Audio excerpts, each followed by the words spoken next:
Darby's translation 1890. 1 Corinthians 8.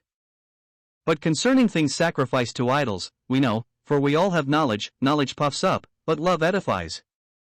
If anyone think he knows anything, he knows nothing yet as he ought to know it.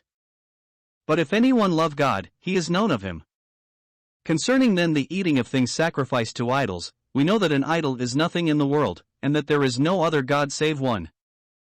For and if indeed there are those called gods, whether in heaven or on earth, as there are gods many, and lords many, yet to us there is one God, the Father, of whom all things, and we for him, and one Lord, Jesus Christ, by whom are all things, and we by him. But knowledge is not in all, but some, with conscience of the idol, until now eat as of a thing sacrificed to idols, and their conscience, being weak, is defiled. But meat does not commend us to God, neither if we should not eat do we come short, nor if we should eat have we an advantage.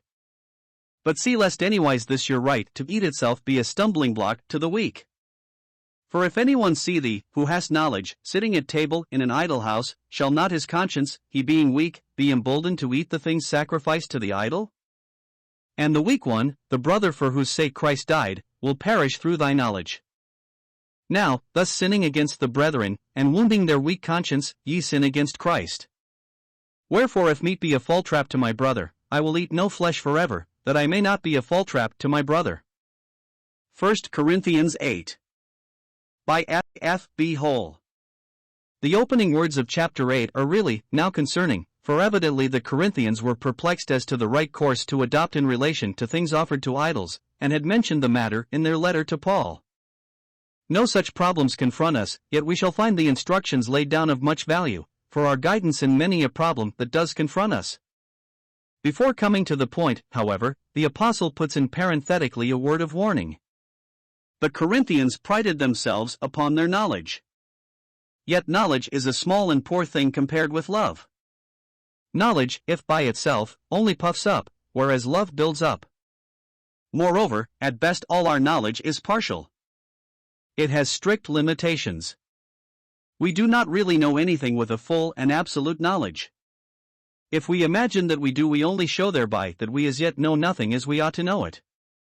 Whereas if we love God, we can rest assured that we are known of him. And that is the great thing. With verse 4 the apostle commences his instructions. And first of all, what is the truth about the idols themselves? The truth is that they are nothing in the world. Deluded men may venerate these strange objects and treat them as gods, but we know them as but the work of men's hands, and that there is no other God but one. In thus speaking, Paul was not overlooking the fact that demons and their power lay behind the idols, for he alludes to this sinister fact in 1 Corinthians 10 verses 19 to 20. Pagans may venerate many gods and lords, but to us they are nothing. We know but one God and one Lord. There is the Father, the originator and source of all, and we are for him. There is the Lord Jesus, the great administrator in the Godhead, and all things, ourselves included, are by him. This being so, we may utterly decline to recognize the idols of the heathen in any way, and so treat all meats as alike whether offered to idols or not. However, as verse 7 says, this knowledge is by no means the portion of all. There will always be found many in the ranks of believers who are unable to view such matters in the calm, dispassionate light of pure knowledge. They do not rise above their feelings and other subjective impressions. Once these knew that the meat had been so offered, they could not get away from the feelings engendered by it. They had conscience of the idol, and it troubled them continually. Their conscience was weak, for it was not fortified by that clear and happy knowledge which Paul enjoyed, and being weak it was defiled. How was the situation to be met? What was the stronger believer to do? The answer is very instructive. The apostle firmly maintains the freedom of the stronger brother. It really is a fact that meat does not commend us to God. Our practices may differ. Some may eat and some not eat. But there is no advantage in the one, nor is there any coming short in the other. There is neither plus nor minus in the question, as before God. But as among ourselves, in the Christian circle, there is something to be considered. Apparently some of the Corinthians, strong in their knowledge of the nothingness of idols, went as far as sitting at the meat in the precincts of the idol's temple. This was carrying their knowledge to a great length, and running the risk of becoming a stumbling block. Some of the weaker ones might be tempted to copy them, wishing for a larger liberty, and having done so become stricken by an accusing conscience, and perish. The perishing has nothing to do with the salvation of the soul. It means rather that the weak brother would be put out of action and destroyed as to his spiritual state, and consequently as to his testimony and service, by his weak conscience being wounded. No believer who falls under a cloud, owing to a defiled conscience, is of any use in the wars of the Lord. Some of us might feel inclined to say, "Oh, but he is after all only a weak brother, and consequently of very little account as a servant or soldier of the Lord." If we should speak thus, we should be guilty of forgetting that he is one of those for whom Christ died, and therefore of immeasurable value to him. This is the true light in which to view our brother. So dear is he that to sin against him is to sin against Christ. The apostle never forgot those words, "Saul, Saul, why persecutest thou me?"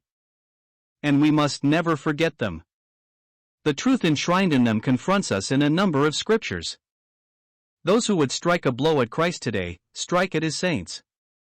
Those who would serve Christ today, care for and serve his saints. That which is done to even the least of his brethren he will accept as done to himself. God grant that we may not forget this.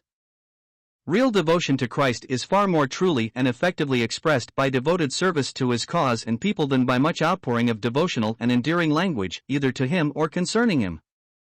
Paul's own attitude is tersely summed up in the last verse of the chapter. Rather than be a cause of stumbling to his brother, he would never eat flesh again. He would practice self-denial, and cut out of his life what was perfectly lawful, with a view to his brother's good. This is the fruit of divine love being at work.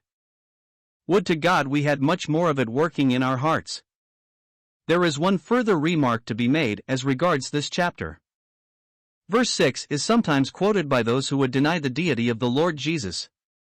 They make the point that since there is but one God, the Father, and Jesus Christ is spoken of only as one Lord, it must be incorrect to speak of him also as God, even though other scriptures clearly do so.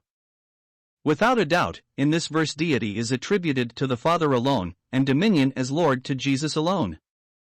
It has however been very aptly remarked that the deity of Christ can no more be denied because the Father is here called one God, than the dominion of the Father can be denied because the Son is called one Lord. To this we may add, or the deity and dominion of the Spirit be denied, because he is not mentioned at all.